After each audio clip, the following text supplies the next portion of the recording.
Thank you. Got it. Oh, you got it from your end, IA? Okay.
Welcome back.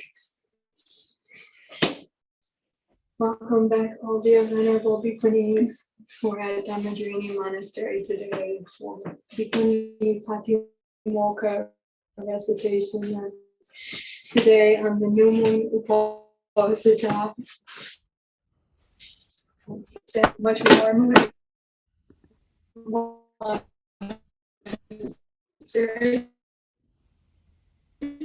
So welcome back to the cool.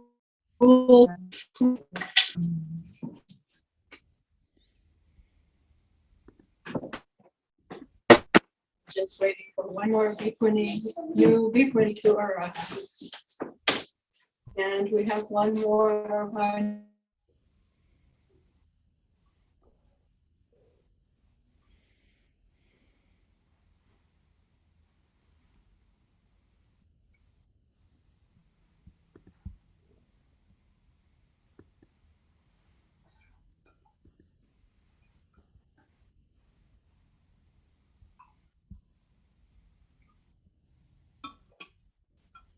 Okay, now I see that I am the host of this meeting. Welcome, everybody. And without further ado, I'm going to introduce our friend Ajahn, our Ayah Brahmavarā. Ayah has been with us for most of this Vassa, undertaking the transformation from the Siladhara form of ordination to the Bhikkhuni form. Now, as a Bhikkhuni, she's coming to us from the United Kingdom, where she's staying at the moment. Brahmavarā is almost my sister in ordination. We received our first novice ordination back in 2003, 2004, and myself at the West Virginia with Bhante Gunaratana, and Brahmavarā in England with the Ajahn Sumedho, right? Yeah. So we know that she's a deep meditator and a skillful teacher. So now I'm going to ring the bell and invite everybody to come to a nice meditation posture, and we'll start tonight with some guided meditations.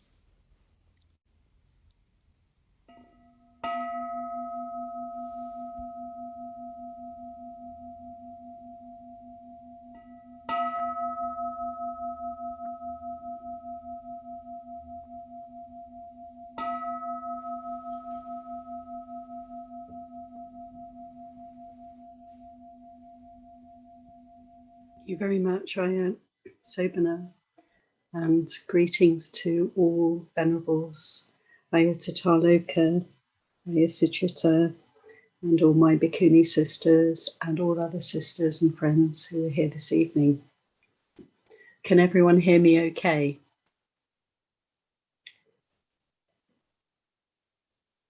Can you hear me? Yeah, good, thank you.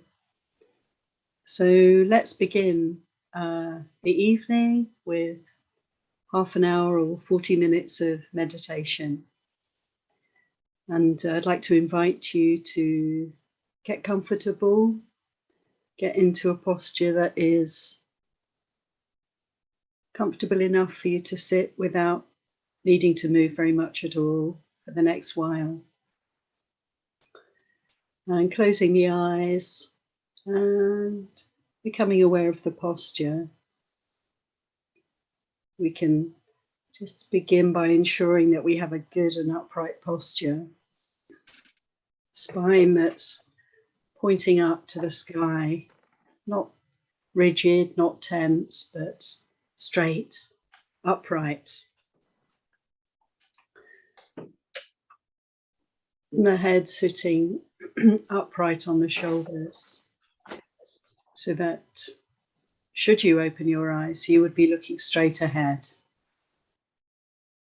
But now closing the eyes and just settling in to the sitting posture, whether in a chair or on a mat.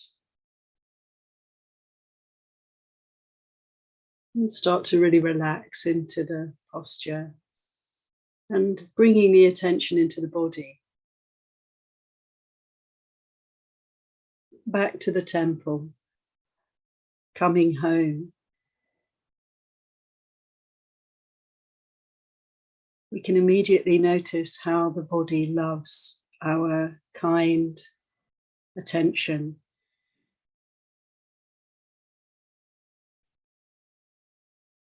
Every part of the body drinks in this loving, peaceful attention when we can simply be here, simply sit, simply be aware of what is available to us right now.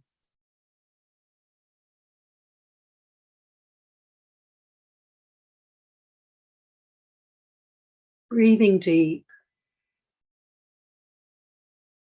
feeling the nourishment of the air, the life energy that comes in with every breath. Just let that awareness of the breath permeate the body.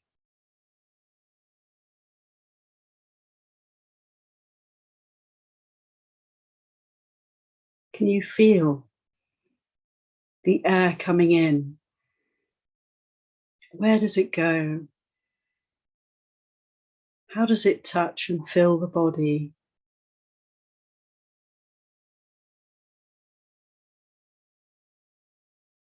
Bringing energy,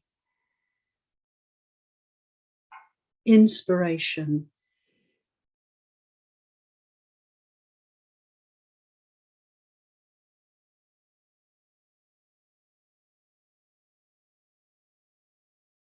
And with every out-breath, notice how the body lets go, relaxes, releases.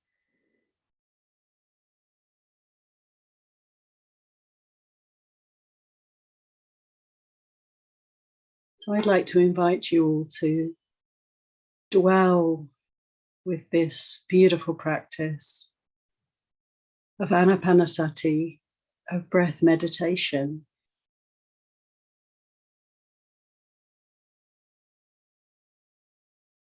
Really get into it. Really notice every nuance of the breathing. This wonderful life rhythm,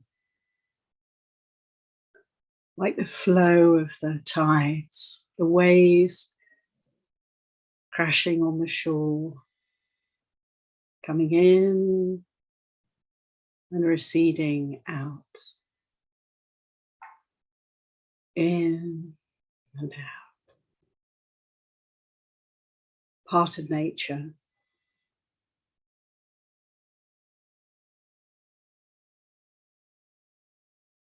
All living beings breathe together. So there's this constant exchange going on, and Here's our part of it within the framework of this body.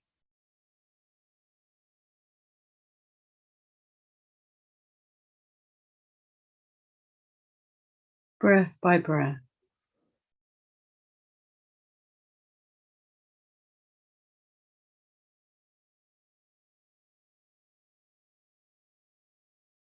And so we're observing the body. And we can start to observe the mind also. How is it?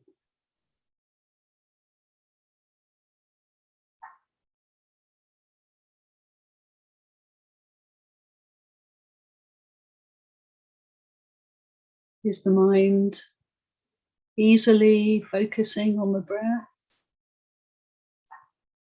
Are we able to stay present with every breath?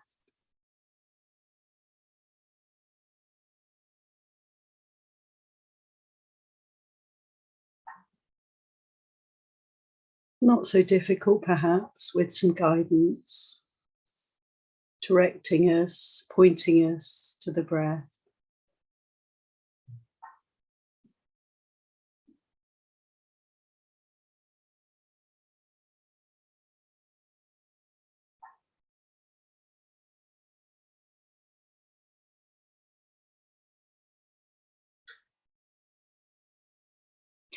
Or is it difficult to focus?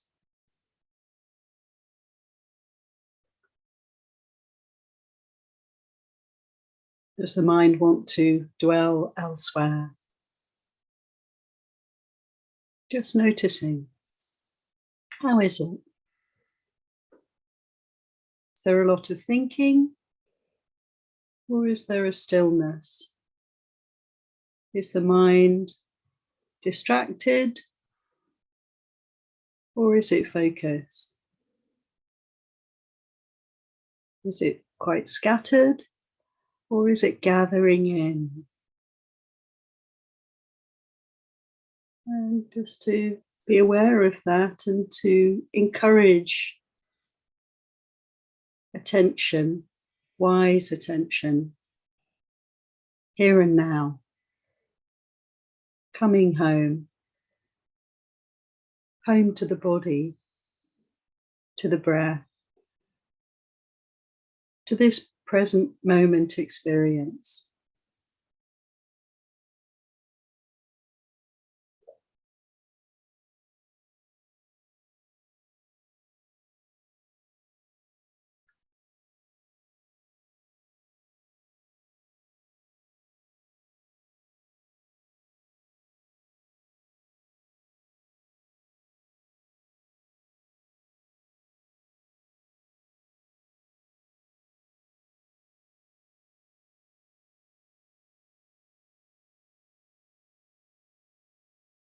That which we pay attention to becomes clearer, becomes more vivid.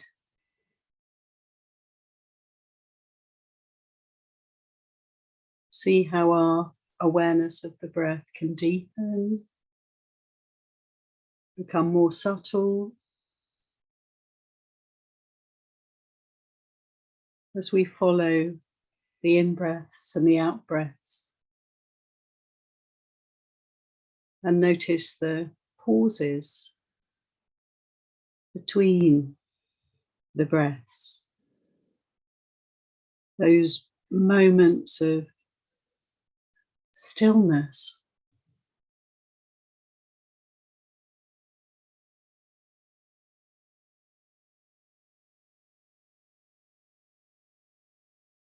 And how the whole process just happens. We don't have to do anything. Nature unfolding within.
And every now and then checking in. How is it? How is the mind?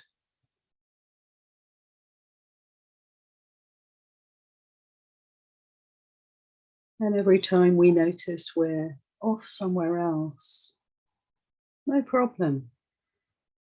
We can just remember and be glad that we've remembered to come home, come back to this simple, embodied awareness, breathing in, breathing out.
And as we keep coming back to the breath, we'll stay with the breath. Let's notice the effect of our practice. How is the body? And there can be such a sense of relaxation. We're calming. There's a peacefulness. Slowly, inexorably, inevitably manifesting for us. Noticing that. How is the body?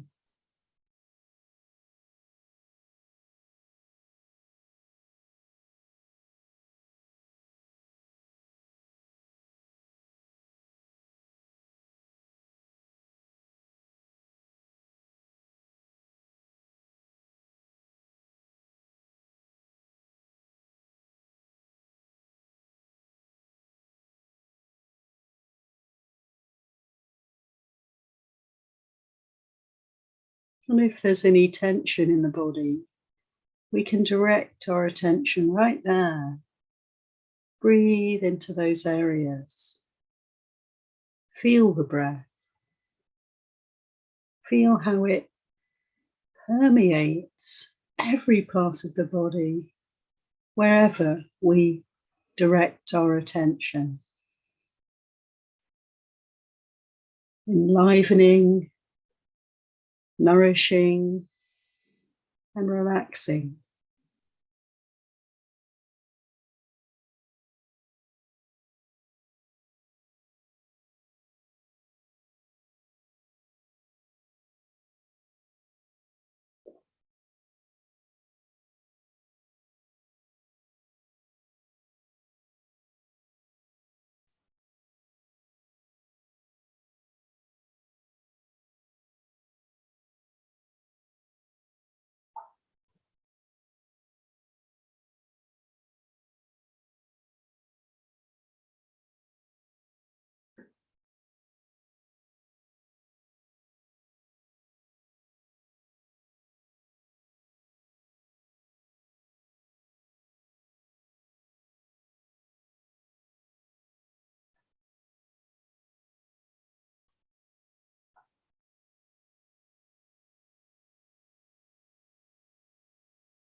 We can notice how again and again we come back to this breath, this body.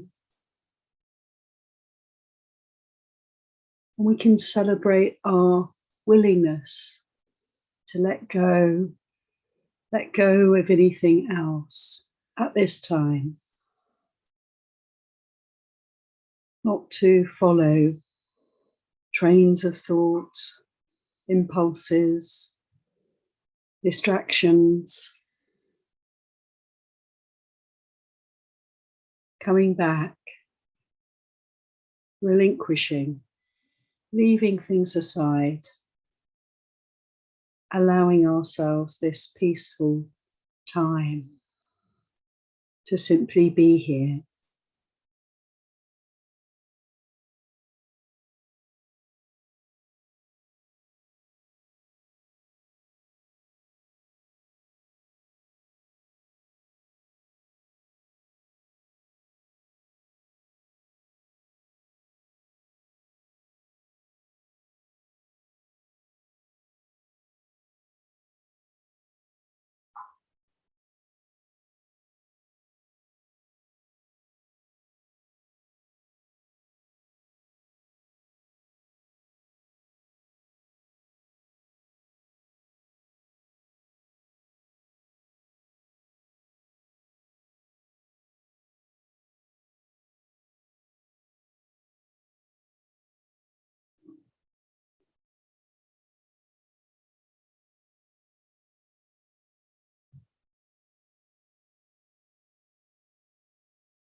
Notice if there's a tendency to drift off, and coming back to the breath,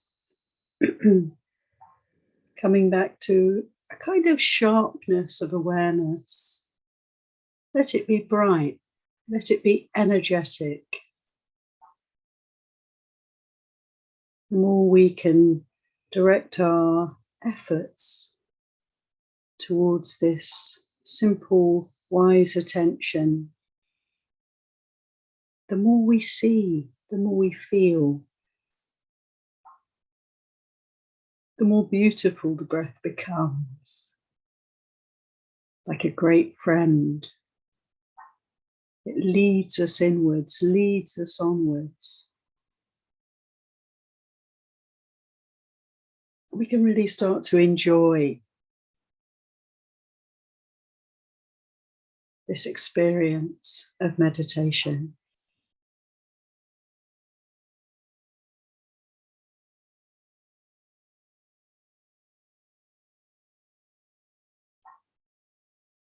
And it helps to just check on the posture, straighten up and lift the head. Breathe deep. Feel the energy filling the body.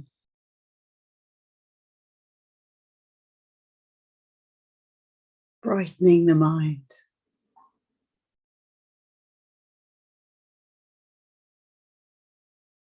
And again, coming home to this breath, this body.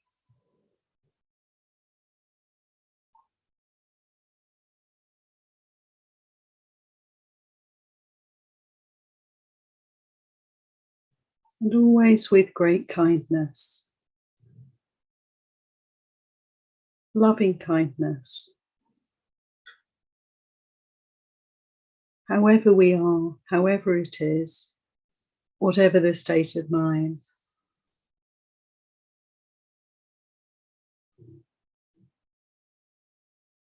All is well.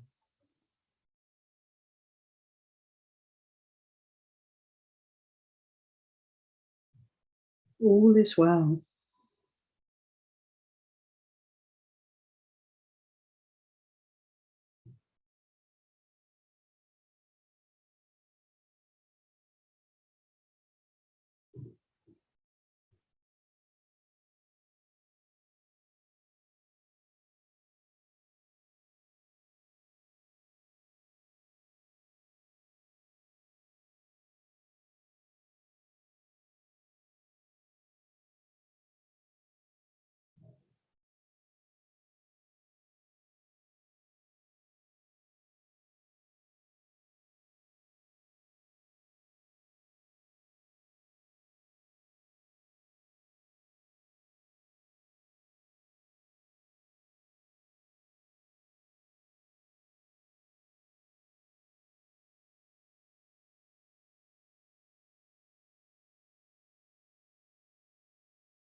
So we just have a minute or so of this wonderful, peaceful time to go. And let's just notice how that feels.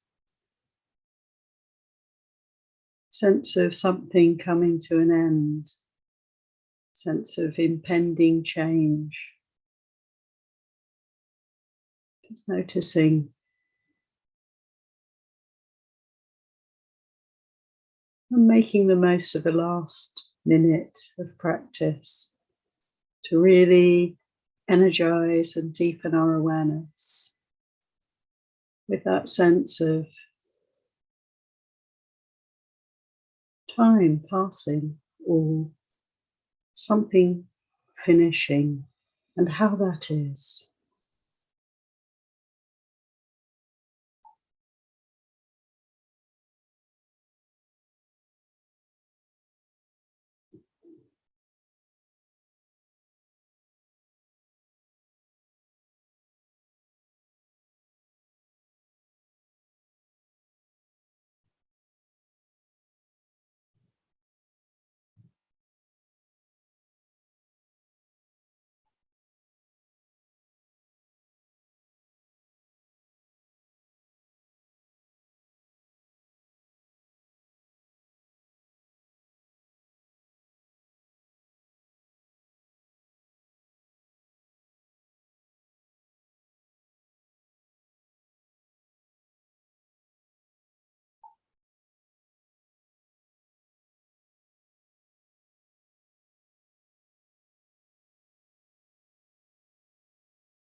Just to introduce again Ajahn Brahmavarā and tonight's talk on the theme of the liberated mind.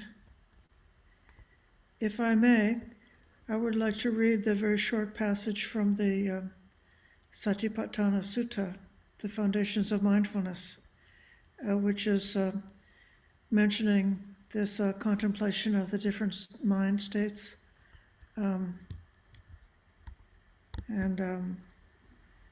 We'll just listen.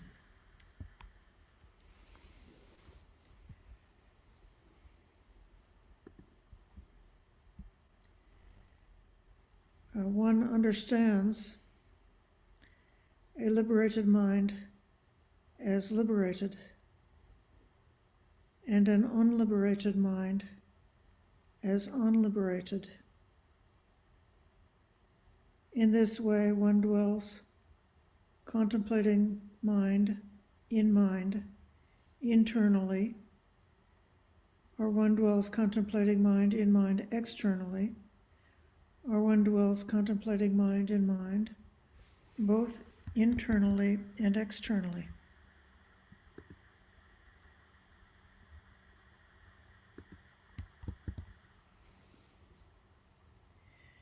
Or else one dwells contemplating in mind its nature of arising, or he dwells contemplating in mind its nature of vanishing, or he dwells contemplating in mind its nature of both arising and vanishing. Or else mindfulness that there is a mind is simply established in one to the extent necessary for bare knowledge and mindfulness, and one dwells independent, not clinging to anything in the world. This is how one dwells contemplating mind in mind, the liberated mind as liberated, and the unliberated mind as unliberated. And so I can invite Ajahn Brahmavarā to explain this to us.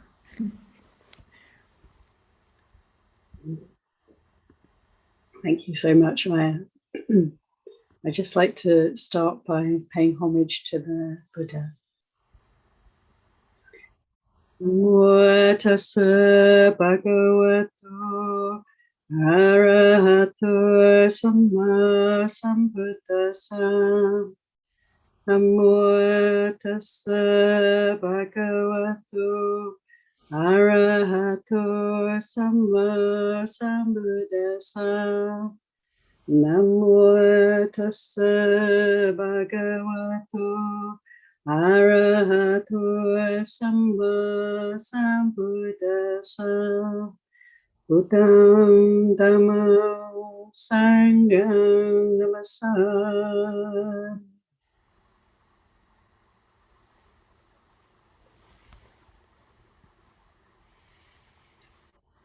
Thank you so much, Ayya Sobhana, for this great introduction, and thank you, Ayattatthha for allowing me to speak on Dharma and for your kind presence. It's really lovely to see everybody from Aranya Bodhi and also Dhammadharini. I'm kind of missing you all and feeling like a little lone bhikkhuni, doing a different kind of practice, but a very also nourishing, lovely practice of being here with my parents and supporting them at the moment. Freedom,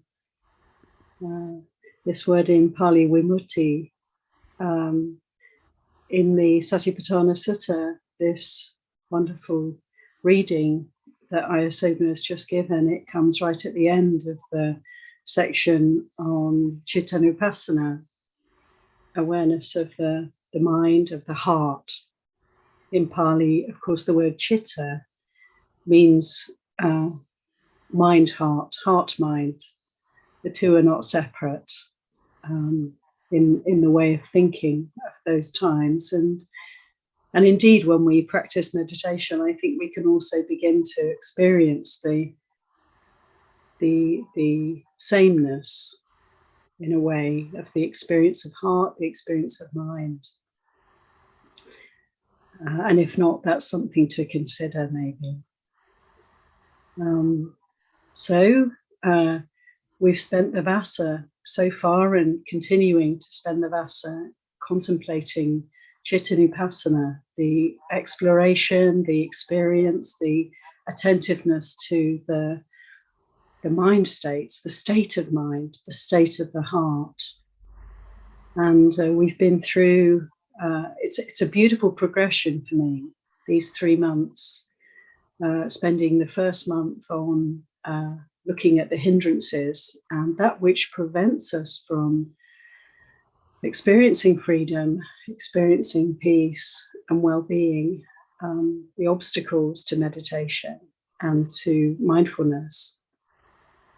And then the second month, we were looking at the exalted states. So this is the in a way, benefits of practice, the mind that's free from the hindrances, you could say, at least temporarily, and the ways in which we can experience these very exalted states of mind, even before we become liberated, before we become arahants. And right from the very beginning of our practice, we can have a taste of freedom. And now the third month, we're looking at freedom itself and the liberated mind and the results of the practice, the ultimate results, the results we're all looking for, to be not only to be an arahant, which is of course the goal of the practice, but actually to experience and to appreciate the fruits of the practice here and now. So I think it's really interesting, just as Ayya Palignani said in her wonderful talk a month ago, we can look at these, the state of, say, freedom, cetta vimutti, the free mind, the free heart, as something very ultimate and like impossible for us to comprehend, and not for us mere worldlings, but actually not so.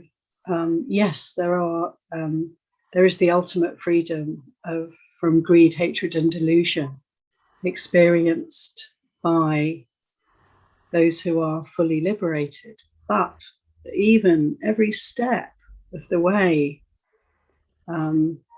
following the Eightfold Path, every step has the flavor of freedom.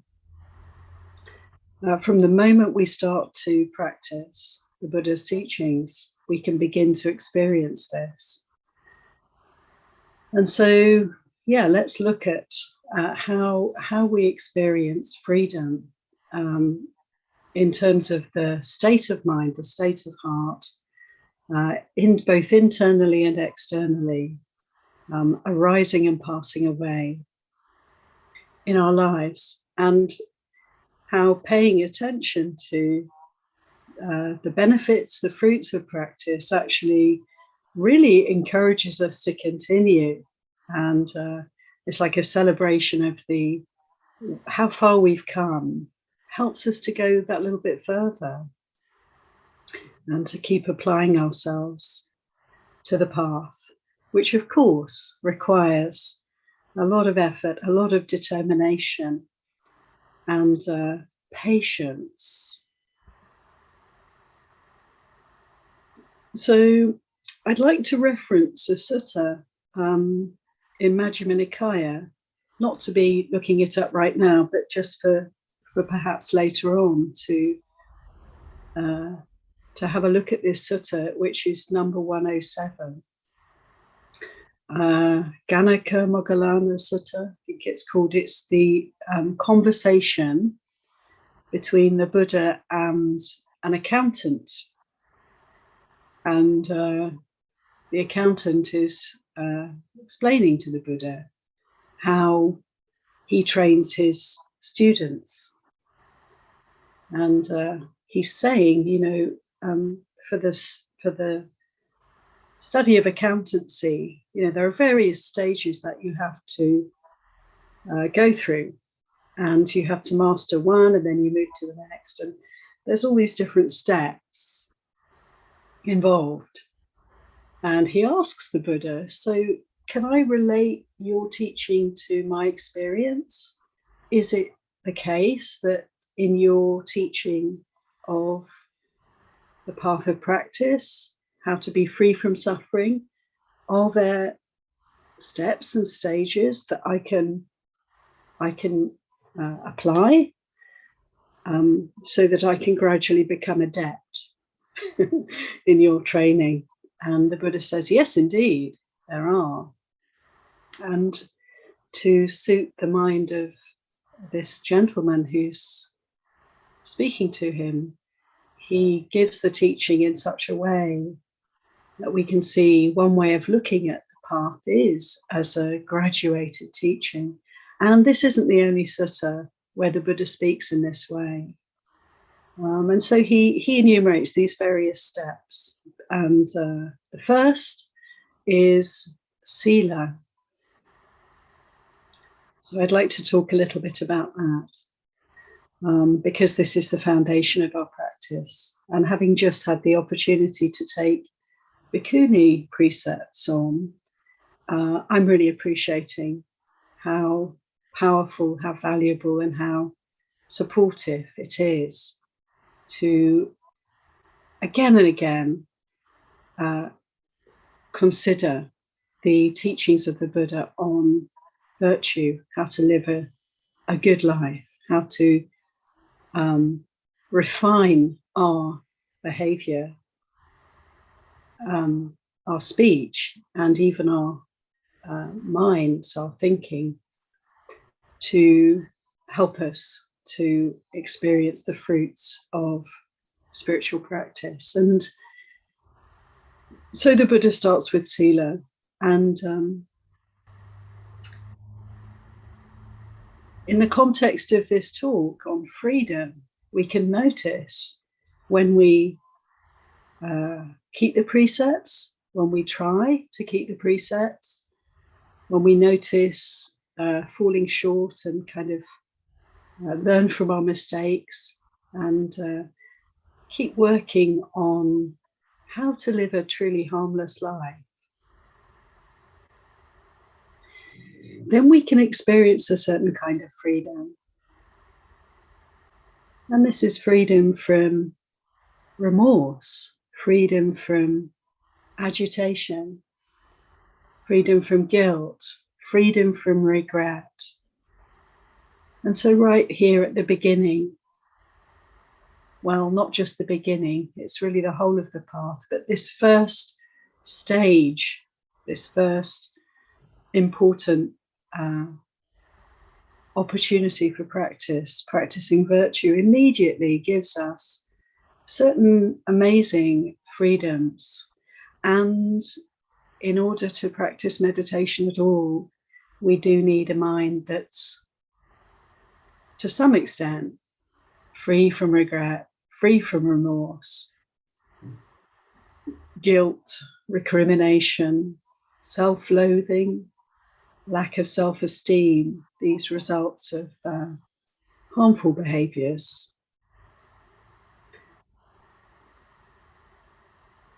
The Buddha goes on in this sutta to describe a next step, which is that of sense restraint. And there's such an encouragement for us, isn't there, to kind of simplify our lives, and like considering, right intention. What is right intention?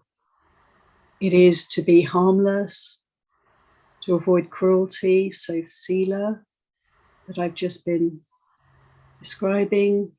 And then the third aspect of right intention is renunciation. Renunciation.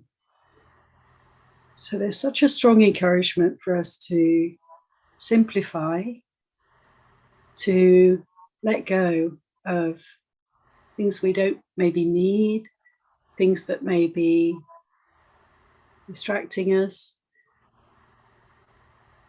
to rein in the senses in a way. So to not bombard ourselves with information, sights, sounds, smells, tastes, and not to also maybe overthink, to, just as we were experiencing in the meditation time, it's so helpful for us to let go of so much of our mental activity, and to just ground it in the body, ground it in the simple experience of being here in this moment, in a body as we are. And so sense restraint is, again and again, the Buddha is emphasizing this practice, and we can experience the freedom right there.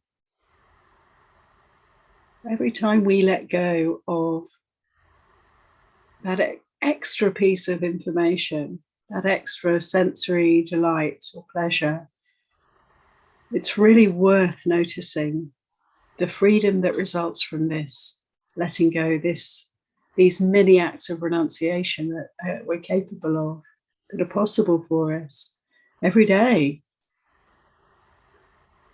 So rather than reaching for the thing that we want, the thing that we desire, just to instead notice the energy of wanting, the impulse to get, the sort of longing for, and just to pause and observe that, feeling that energy, and be willing to consider letting go.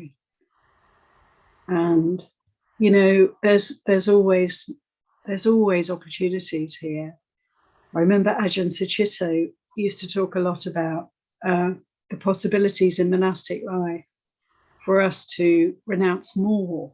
You might think we've given so much up, given up our money, seminary, Tavira just very recently giving up all the financial control and power, and giving up money, giving up so much worldly freedom, keeping the precepts strictly. There's a lot of encouragement and support in sense restraint through keeping the vinaya as monks and nuns, seminaries and anagarikas, and nekama, lay people who are keeping the 8 precepts. But there's always more. we could always renounce more.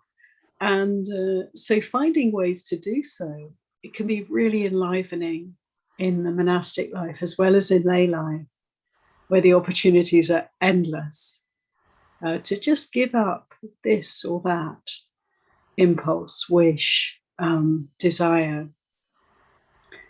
And it's really valuable to do this and to notice the benefit, which is this sense of freedom that comes when I'm able to not follow my desires, and just to be with that wanting feeling, that reaching out feeling, that sense of lack, something I need in order to fill up a hole in me.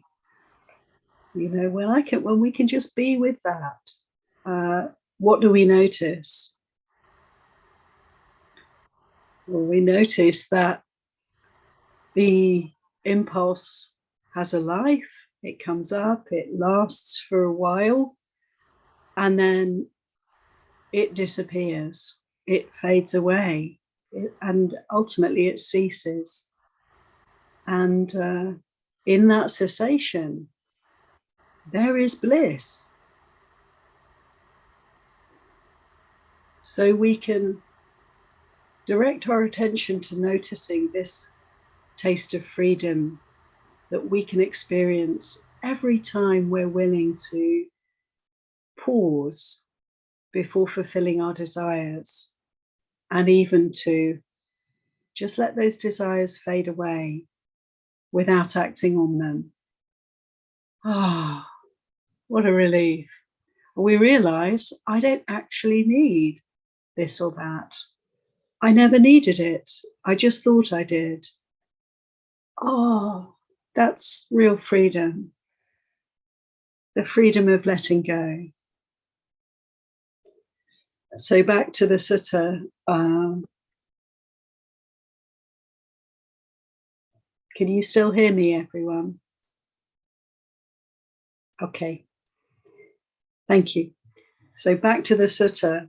The next steps of the training that the Buddha describes to this accountant, Ganaka Moggallana, are the willingness to work with our eating and to work with our sleeping.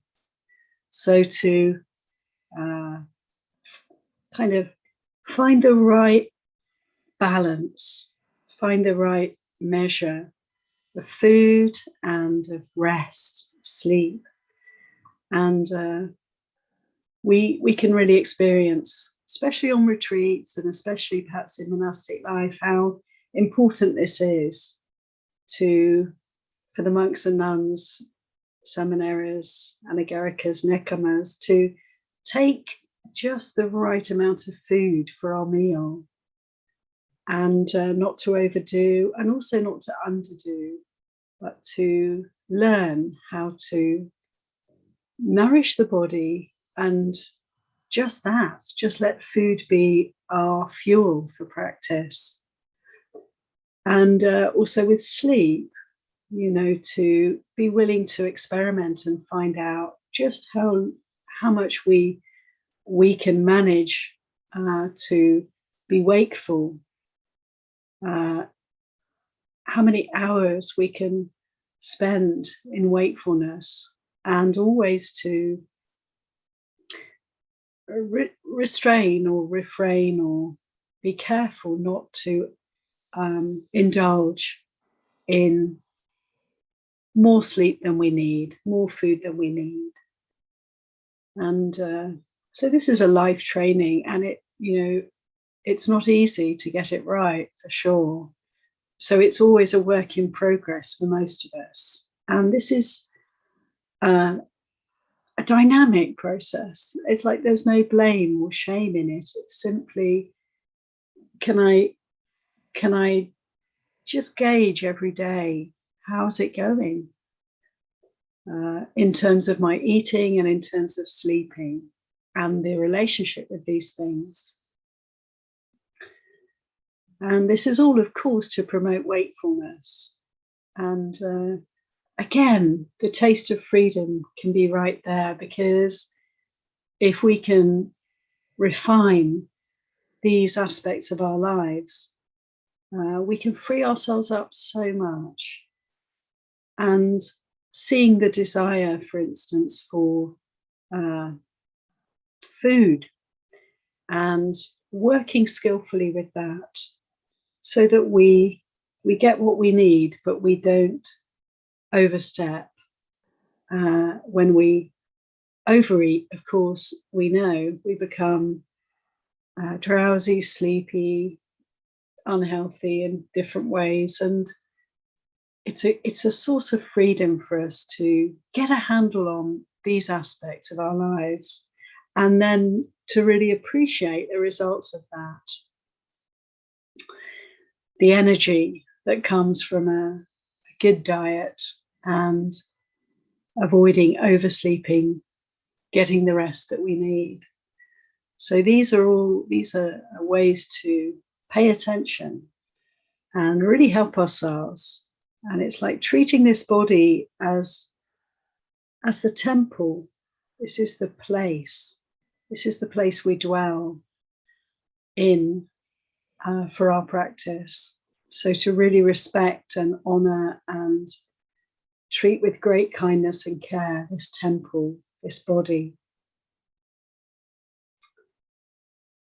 So the next step the Buddha describes in this sutta is to take ourselves away from the many worldly distractions, and to allow ourselves to dwell in solitude, soledad.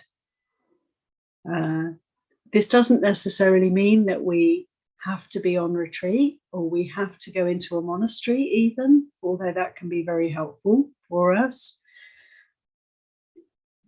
It's not only physical solitude that the Buddha's pointing to here. He's pointing to solitude within ourselves, the ability to let go of distractions. And just again, as in the meditation, it's like we can bring the world with us. We can carry the world along with us every moment, if we're not able to practice viveka, the Pali word for solitude. So there's a strong encouragement from the Buddha again and again to develop this quality. And what does it mean? I think it means to be willing to just put things aside, put the world aside, let go of all the extraneous activity again and again, to come back to the simplicity of this mind, this heart. And we do ourselves a huge favor when we give ourselves the gift of solitude.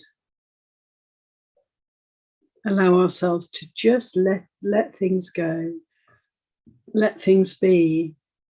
This is not a spiritual bypass I'm talking about. This is not to turn away from the world and not care about all the huge happenings of our time. It's not to ignore what's going on in the world around us, but we can certainly take great care in how we receive information and how we work with it. And so there's a lot there to explore. And just to be brief, I would say that we can take great care not to overwhelm ourselves, and to take in as much as we can usefully work with, usefully be present with. And so this quality of solitude, it comes up again and again in the Satipatthana Sutta, to relinquish all the grief and sadness and distress, as well as all the enticing, pleasurable, enjoyable aspects of the sense realm, the world that we live in. So this again speaks of renunciation, of letting go, and of simplifying our lives. And this is really important for us. I feel more than ever we can be exposed to such a vast amount of external stimulus. And so to take great care of this heart, this mind, and to notice the freedom in this, the freedom from overwhelm, the freedom from distraction, the freedom from unhelpful, obsessive ways of thinking, the freedom from worry and flurry. And again, it's a work in progress. I think we all have to decide how much we can afford to receive and take in from the world around us, and how much we need to step back and come home and pay attention inwardly, just like the sutta that Sobhana was speaking about on Sunday, to look inwardly, examine ourselves internally. This was the encouragement of the sutta, because this is where we're going to really find clarity and actually find our way through the kind of confusion of this world that we live in, to find our way towards understanding and true witnessing, to really be able to be present with the world. We need to be able to connect with this one. And so this quality of solitude is an encouragement to, again, get the balance right, and to free ourselves up from many needless pathways, to make the most of our time, our limited time here. So in the sutta, coming back to the sutta, the next level, the next important step in the practice is to work with the hindrances.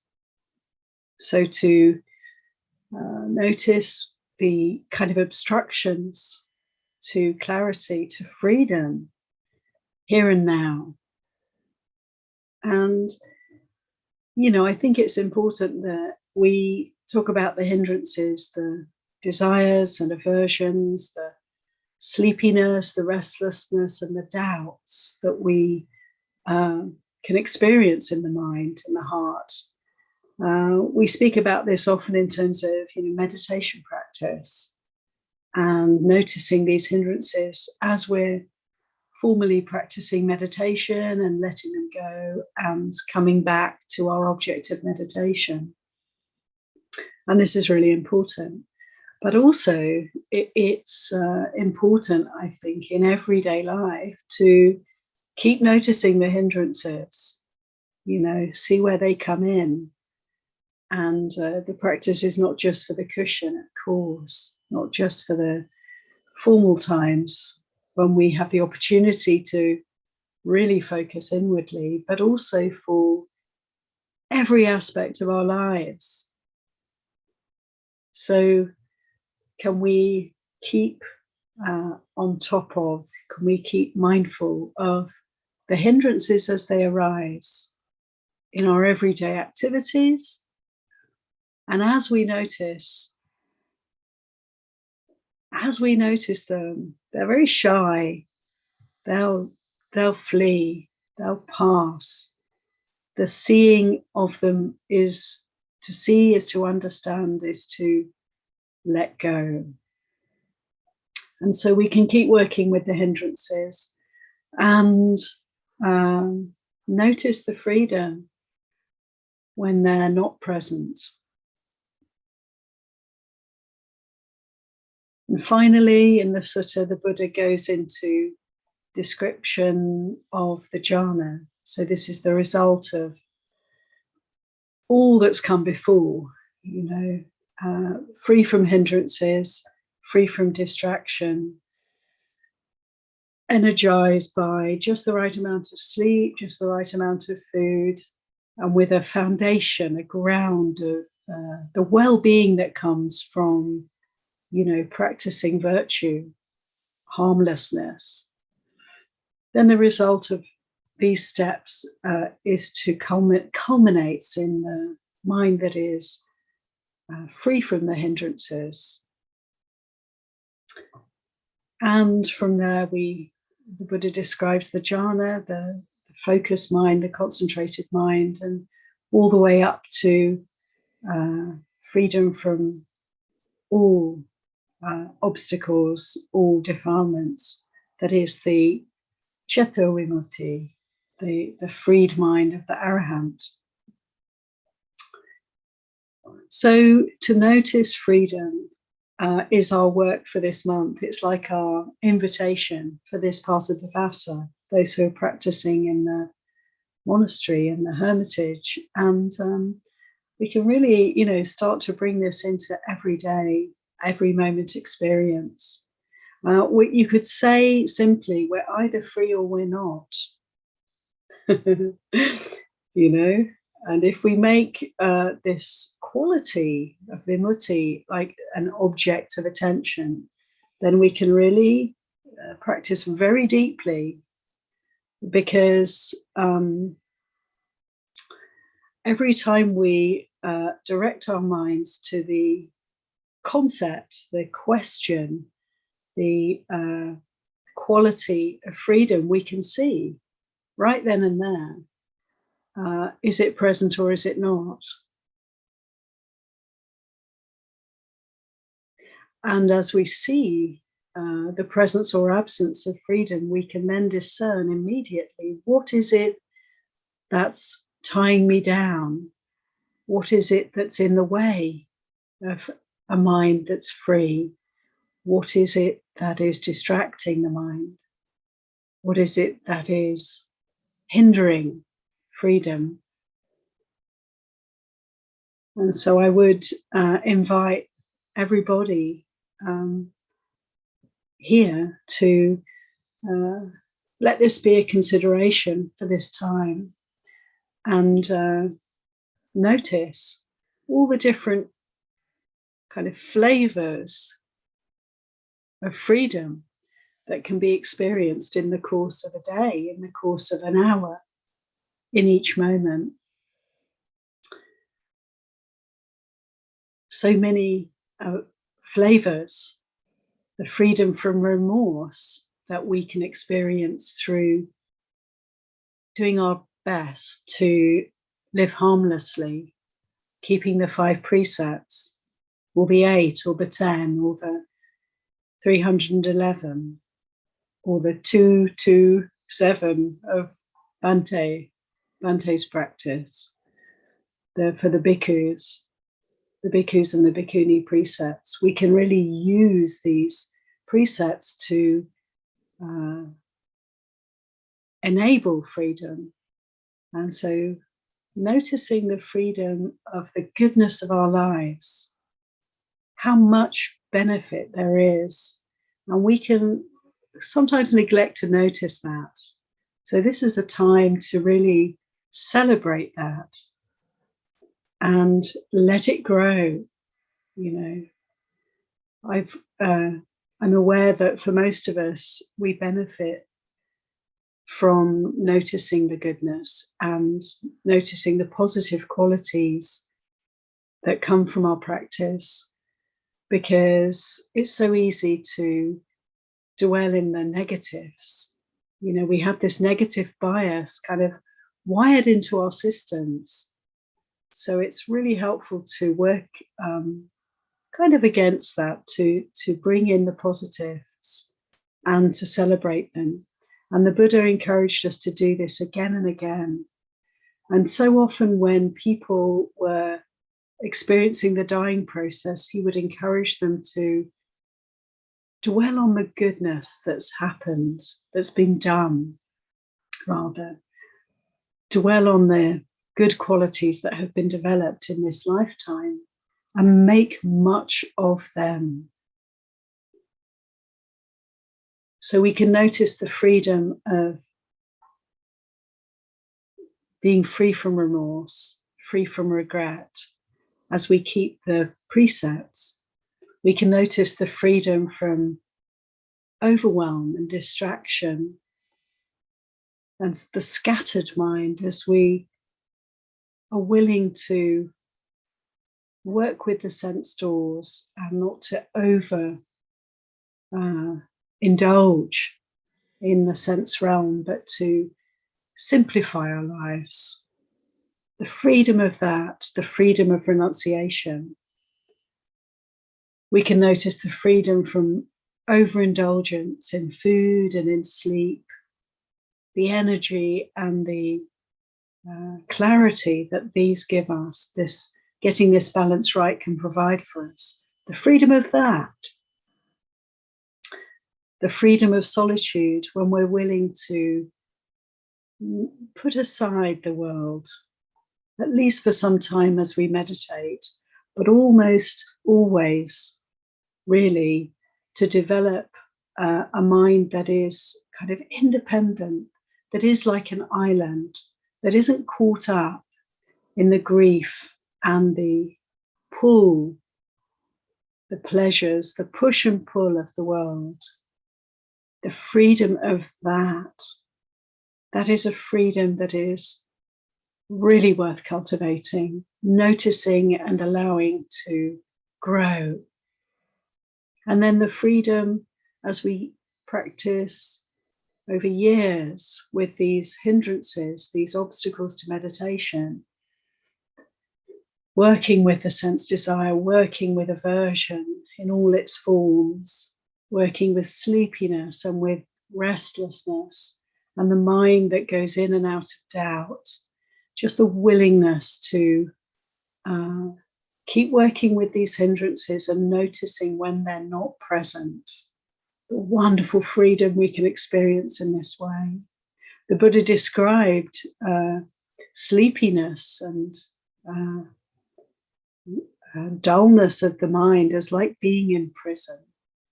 And we can see how when it's not present, when the mind is alert and awake, it is like being released from prison, being a free person. He described the hindrance of desire as like a debt. It's like we're in debt, the heaviness and the burden of that. And we can notice when we're free from desire that it's just like being suddenly released from the debt. Oh, what a relief. He likened the hindrance of ill will as like being a sick person, diseased. And to be free from the hindrance of ill will, hatred, irritability, all its forms, all the forms of aversion. To be free from those is like to be well again, to be cured from the disease.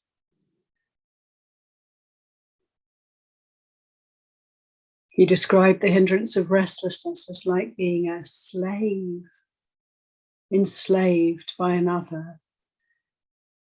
And to be free from restlessness as like the freedom from slavery.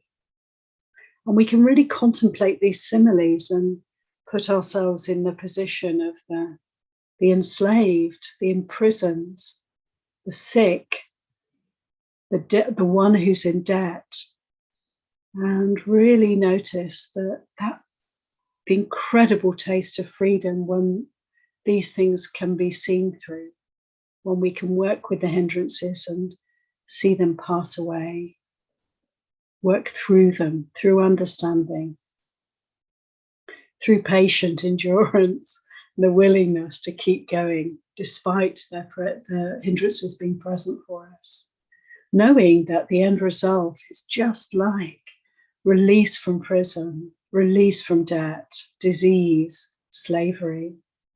And the fifth hindrance of doubt, the Buddha described as like a person who's wandering in the desert, lost in the desert. Just imagining that, the thirst, the hunger, the fear, the desperation. This is what doubt is really like for us. The mind that's just not willing to come to right view, to come back to the practice, to simplify, to come back to the breath, come back to the body and let it all go. And so imagining, how it is to be lost in the desert and then to find a way to come back to water, to food, to shelter. Oh my goodness, these images, these similes are worth contemplating, because this is just how it is for us. As we free up the mind, as we learn to work with the hindrances and see them fading, see them diminishing, this is how it is. These freedoms, freedom from the desperation of being lost in the desert, just to really make much of that and keep letting go of doubt and keep coming back to the teachings, to the practice, to making the most of our limited time here. And ultimately, as we continue to practice, we can see how the defilements, greed, the hatred, the many forms of confusion and delusion start to diminish. Notice that. Let's notice that. Let's notice the development that has happened, that is happening, and that we know will continue to happen, and to celebrate that and taste that freedom, that growing, flowering, blossoming of freedom. Chato vimutti, the mind well freed. So I like to encourage everyone to, take what's useful in this exploration of the various forms of freedom and see what's relevant for you, and be glad to be on the path and to be able to begin to experience the fruits of this practice. And all good wishes for the month of contemplation of the mind that is free, what it is, and how we can experience it here and now.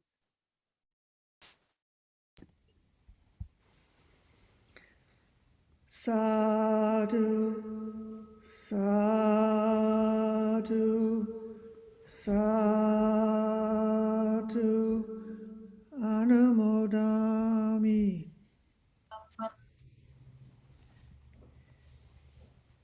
Now, this is the time for discussion.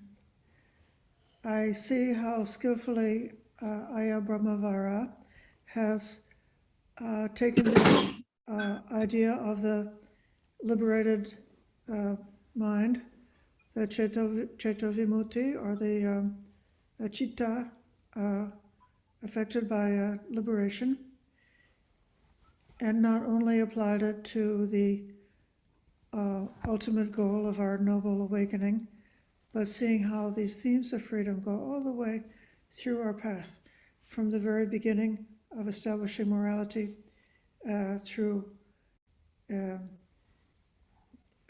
beginning to purify the mind, being aware of the qualities of the mind states, being aware of the hindrances, and I guess I'll give a comment and question, and then after that, I want others to raise your hand or let me know that you have a question to ask, and then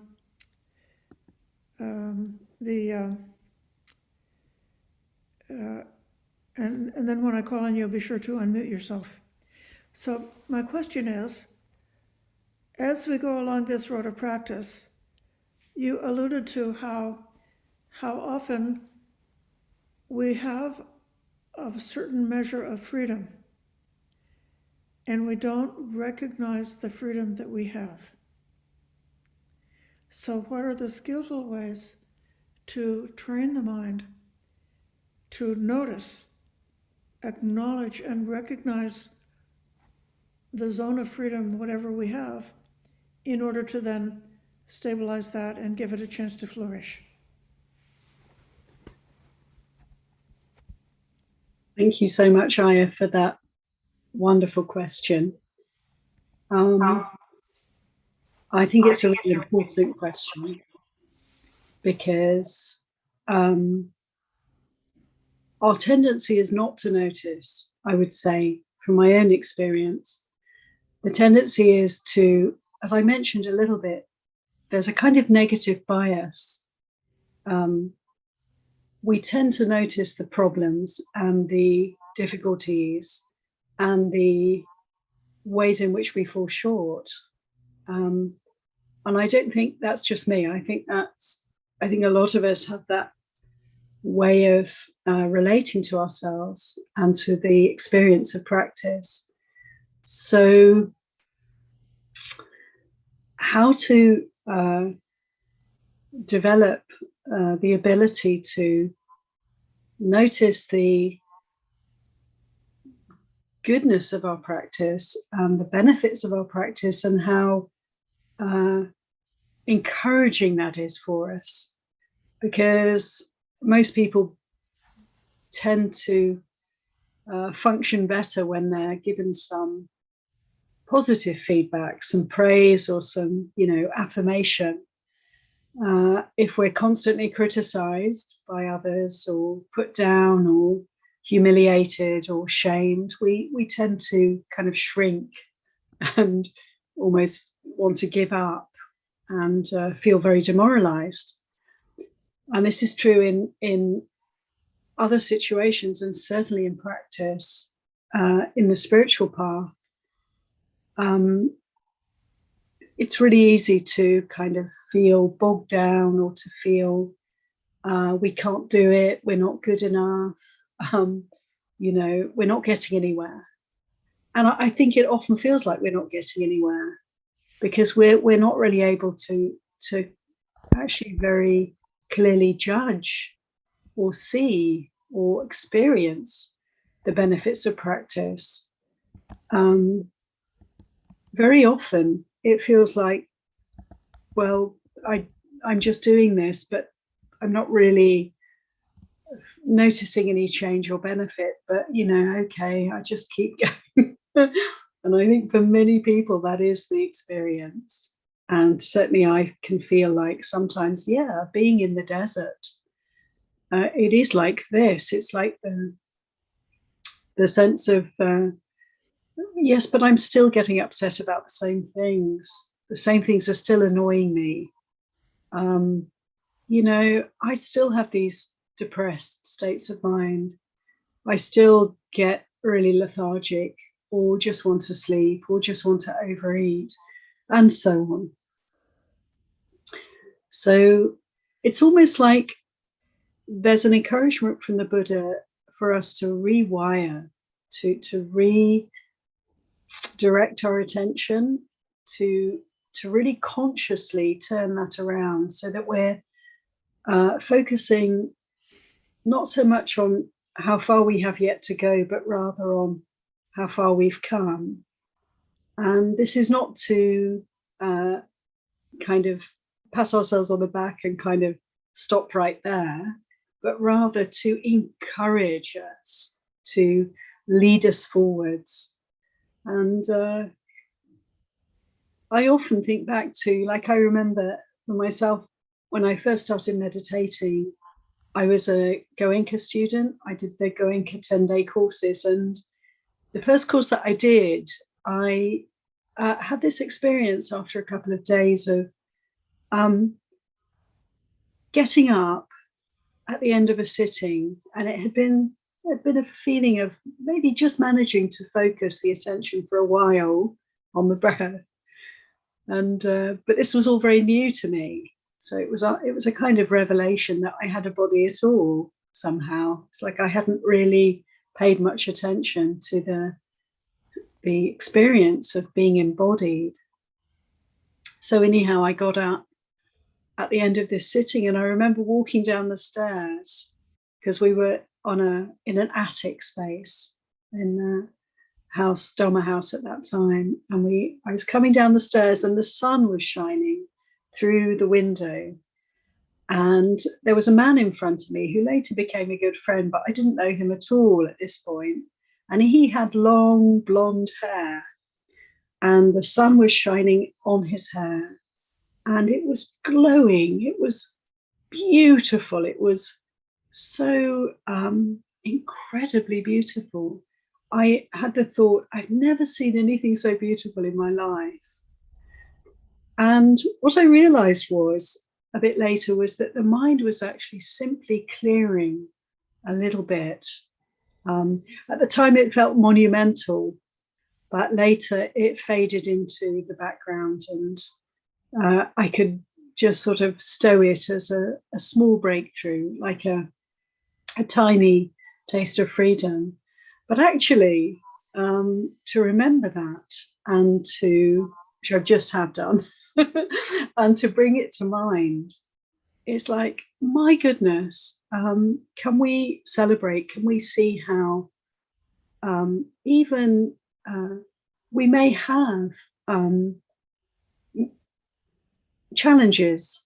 We may be working with very difficult mind states. We may feel that there's no end to this, but can we recollect, consider, bring to mind the small experiences, the tastes of freedom along the way?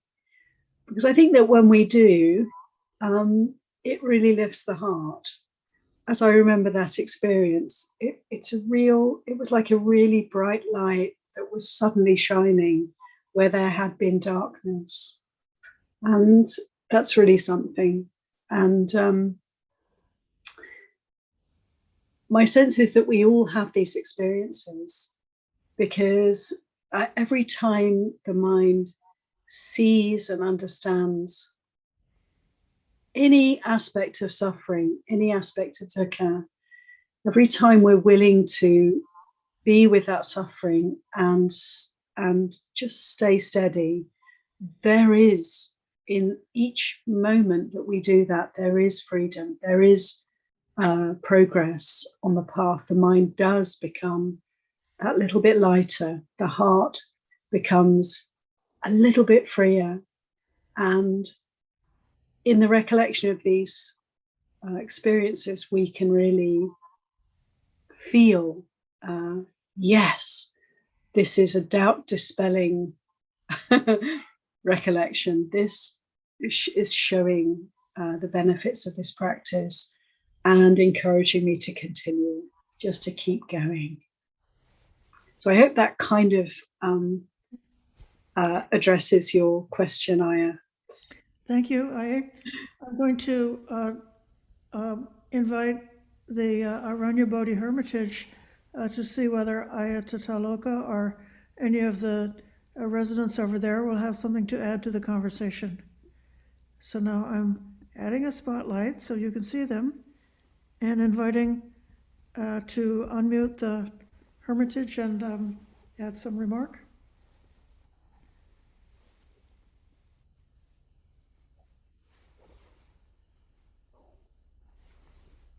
So greetings to everyone. Let me just check and see if the mic is working. Yes, it works. So I just want to say first how wonderful it is to hear this talk this evening. I'm just feeling so, I don't know, just absolutely delighted that it's possible for us to gather together and to be contemplating the Dhamma in this kind of wonderful way together. And much appreciating Ajahn, Venerable Bhikkhunī Ajahn Brahmavarā for joining us and for reflecting and sharing these thoughts of Dhamma, and Ayya Sobhana also for hosting and reading the excellent words in the Satipatthana Sutta.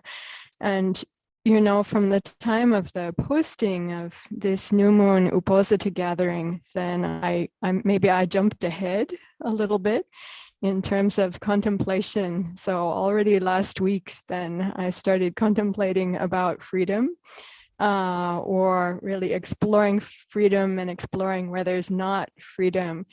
And I was marveling how much commonality there seems to be in what has been coming up for me and what I've been working with, and also in what Ayya Sobhana was saying and what Ayya Brahmavarā has been saying. So what I thought I would work with first was, it just came up kind of intuitively, is really like looking at all the places that I've ever gotten caught, I've ever gotten snagged, or I've ever felt trapped, really bound up, and just reflecting on those times and circumstances and places and conditions, and remembering what that felt like in all of those circumstances, and then also recognizing the passing of all of those conditions and circumstances, and how amazing and how wonderful it is to be, at least in a mundane way, relatively free of all of those things, or at least many of them, that those conditions have passed, and that way of seeing or responding or engaging with the things has also passed, and that's not my experience anymore, although I can definitely remember it. And with the memory, then I can see, you know, that even just with the memory as almost the opposite of what Ayya Brahmavarā was just saying about remembering this wonderful moments in the Goenka retreat, coming down the stairs, then first remembering and feeling in the body, in memory, what all of those situations were like, but then, you know, stepping back and really recognizing the absence of all of those situations currently. All of those things have come to cease. All of those things have passed. It's not my situation anymore. It's feeling such a relief to contemplate that, and a relaxing and releasing. And then also for me, then so much encouragement just naturally comes up in my heart. It's like then the heart can easily become, you know, just like expansive in gladness, and then it's just really, really encouraging. So then the next step has been then for the things that are much more contemporary on a daily basis, to look at where the snagging is happening, and to really recognize where there's the snagging, where there are the afflictions, where the way I'm thinking or looking at something is going into a trap, or you know, just not going smoothly, not free, not feeling free for whatever reason. And then even on a daily basis, then recognizing, you know, what there was, whether it was 3 hours ago, or whether it was this morning, or whether it was early in the morning, or whether now it's early in the morning and that was last night, or whatever it might have been. Then also just the impermanence of those conditions, and then that not being right now. So then looking at when it's happening and what's going on with that, and then also really paying a lot of attention as well to what is not happening, right now, all the many kinds of suffering, sorrow, lamentation, pain, grief, and despair, and bondage and affliction and all of that, that's just not happening right now in these circumstances. And so really, again, just recognizing that and allowing the relaxing in the belly, the relaxing in the chest, the relaxing in the shoulders and the jaws and on top of the head and all the other places where we can feel when we are remembering these things, just relaxing and releasing all that, letting the heart also relax and open and enjoying and appreciating that. And again, it just, I come back again and again when contemplating that to just naturally so much encouragement and also courage, courage to go ahead and with that good energy and strength.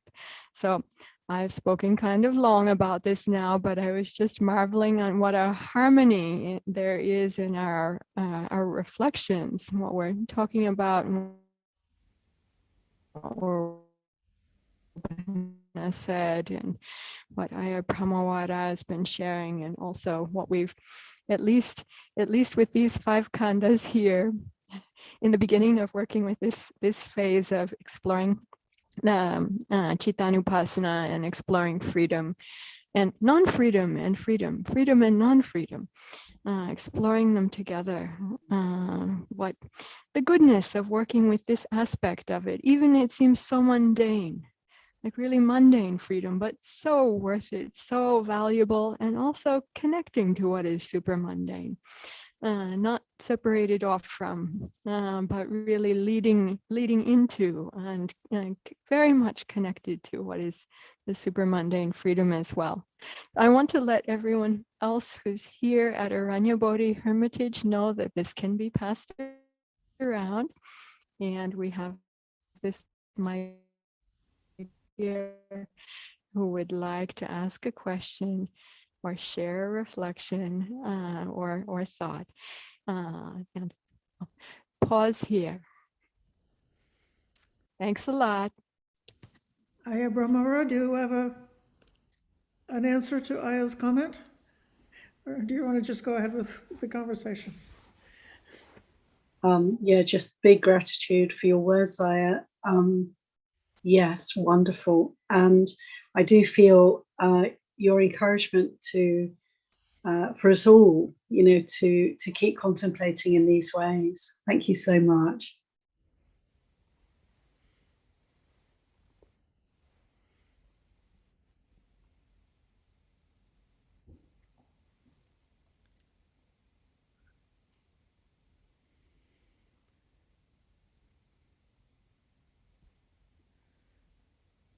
Are there some other comments from the Hermitage, or shall we open it up for others?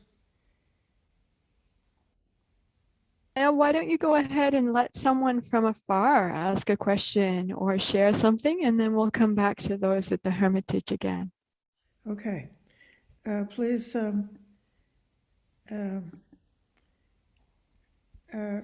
anybody else who has a question, please raise your hand and unmute yourself. I think some of the regulars here will be very bold and willing to put themselves forward and make a comment. I see Mechi Shirley Ann.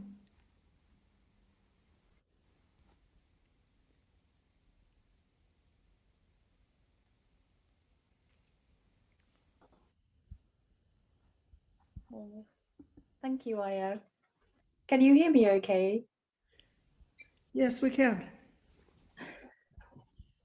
Oh, thank you so much for this beautiful event, and for Ajahn Brahmavarā's wonderful elucidation of this roadmap, this sort of incremental. And what came up for me when she mentioned Citta Vimutti is sort of metta Citta Vimutti, and how much that can enhance our practice. And my question was, what in your experience, Ajahn, has metta added to experience of practice in liberation of the heart?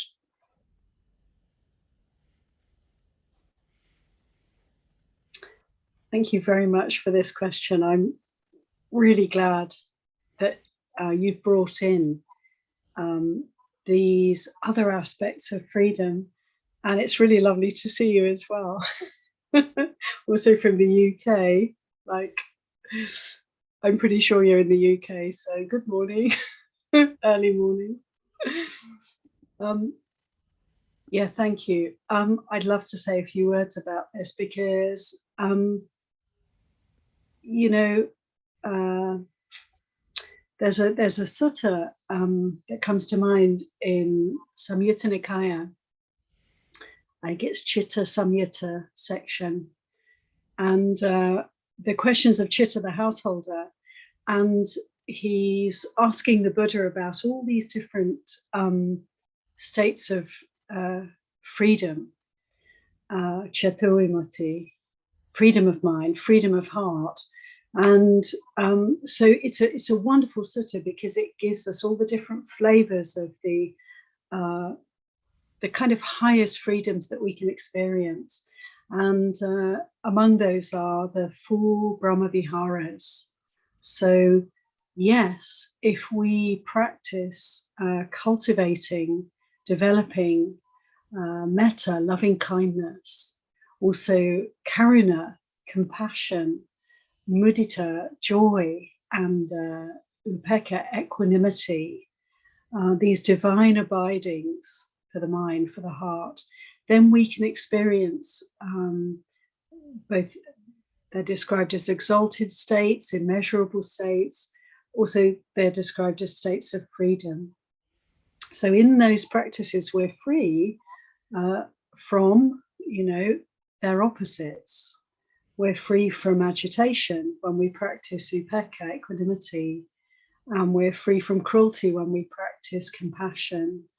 And practicing loving kindness leads us to free up our hearts from aversion, from negativity in all its many forms. So we can very consciously direct the mind towards these positive states, the states described as the dwellings of the gods. The highest mind that we can cultivate is the mind that has these qualities. And we can do this, like we don't have to be an arahant to do this. We don't have to consider that this is beyond us, it's not. And indeed, we can even contemplate metta, as you'll know Meiji Shellyan, from Luang Por Sumedho's teachings. He would say we can even cultivate metta when we're steeped in aversion, to the extent where we even think, well, I hate metta practice. Which is really, kind of extreme, but I absolutely know that state of mind.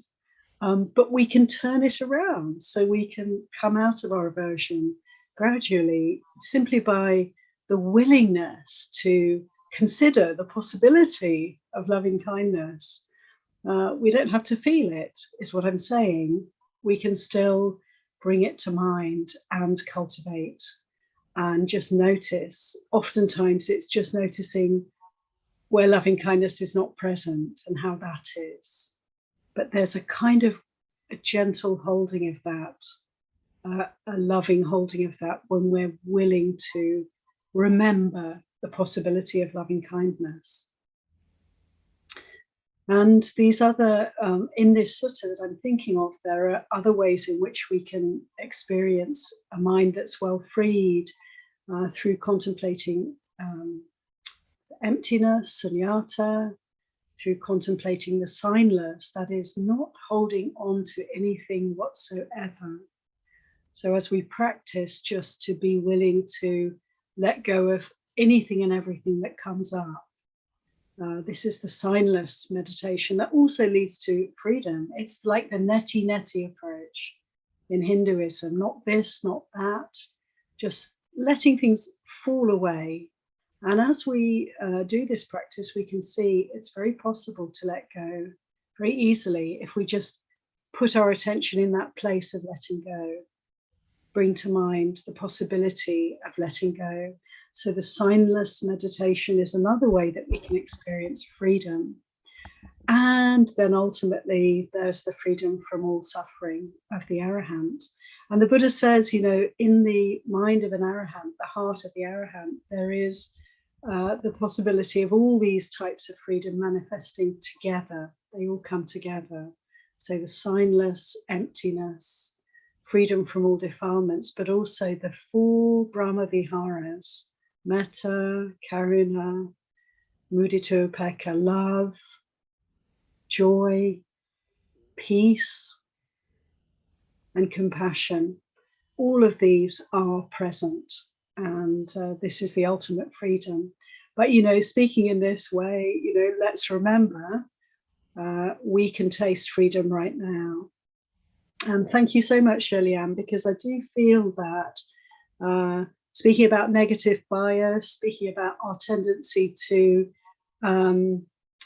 focus more on the difficulties and the our failings, which has its place on the path for sure, but to actually, because we have that inclination anyway to be quite hard on ourselves and quite critical of our practice, we can always remember to bring in loving kindness. And I do feel myself, this is such a crucial part of the practice.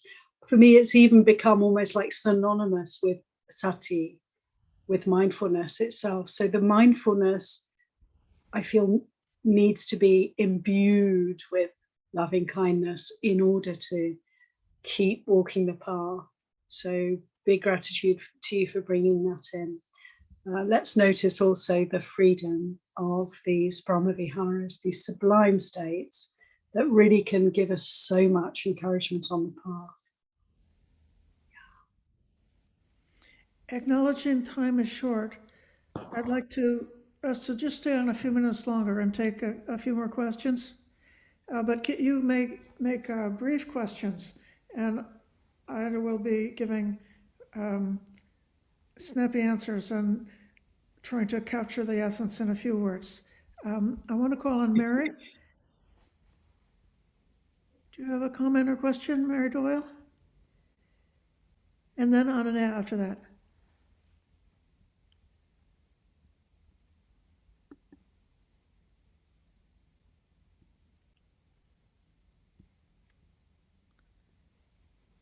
You need to unmute. Yeah, there you are. Okay. Okay. Can you hear me right?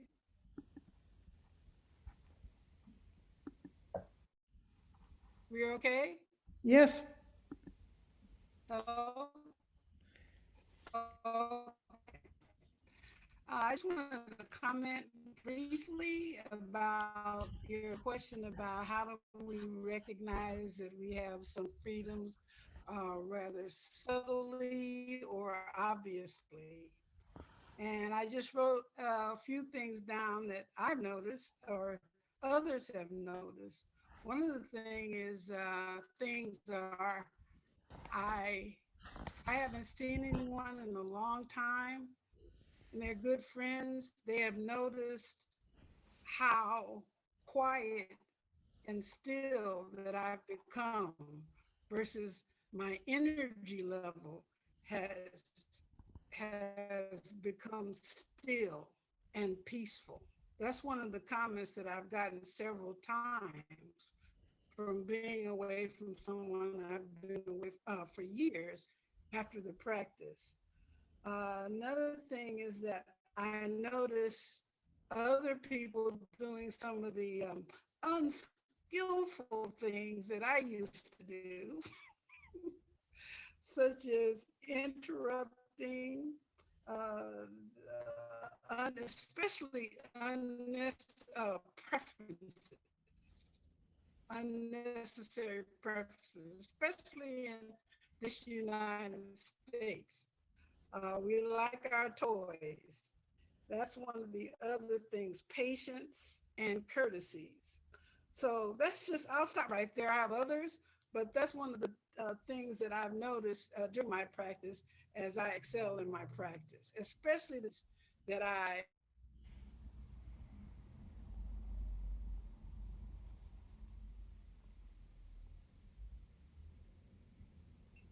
think the signal is gone. Do you have a reply, Aya?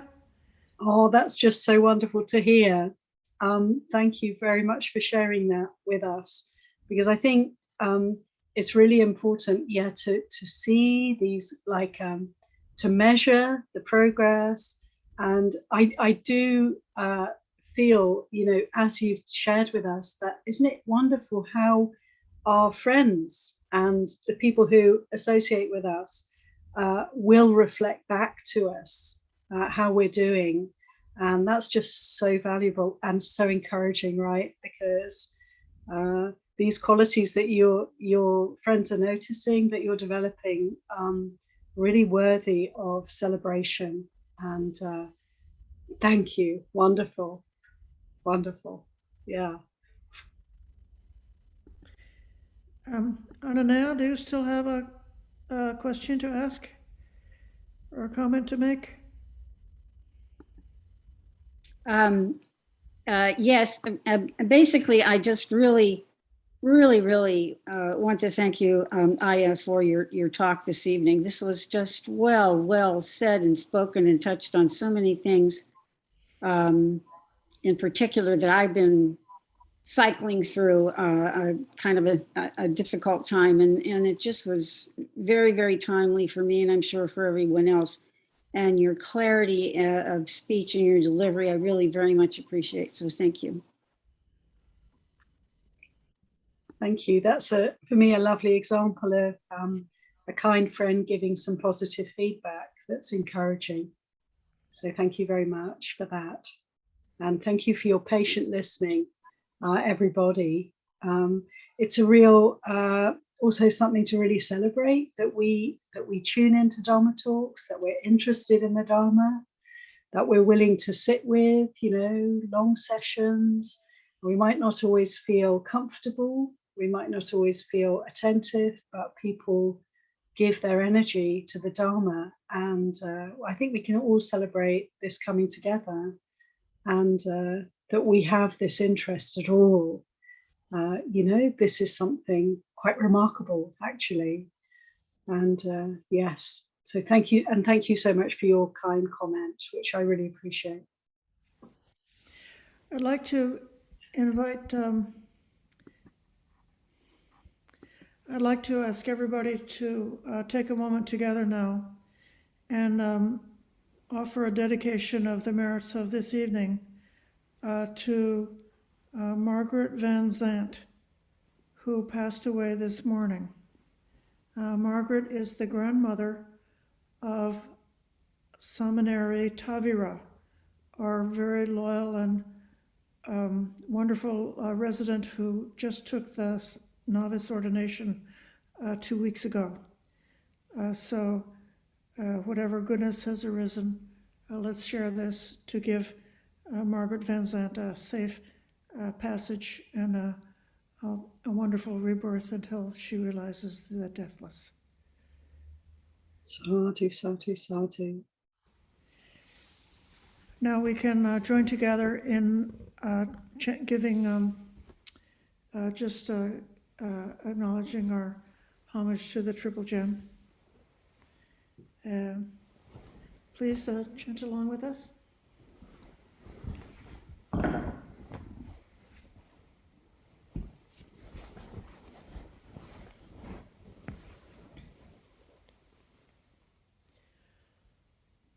Araham Samma Sambuddho Bhagava Buddham Bhagavantam Abhivadami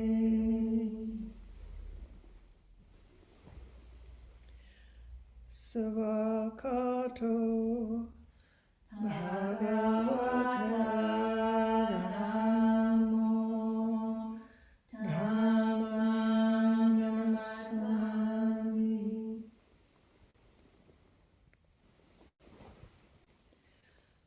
Supatipanno Bhagavato Savaka Sangho Sangham Namami.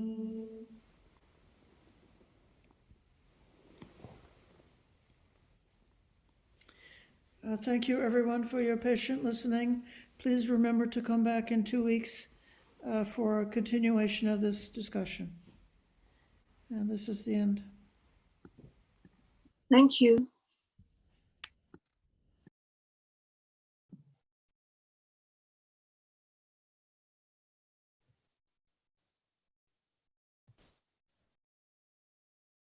Moara. Thank you, everyone. Good Blessings evening. to all Dhamma Good morning. friends. Good afternoon. Thank you, Aya.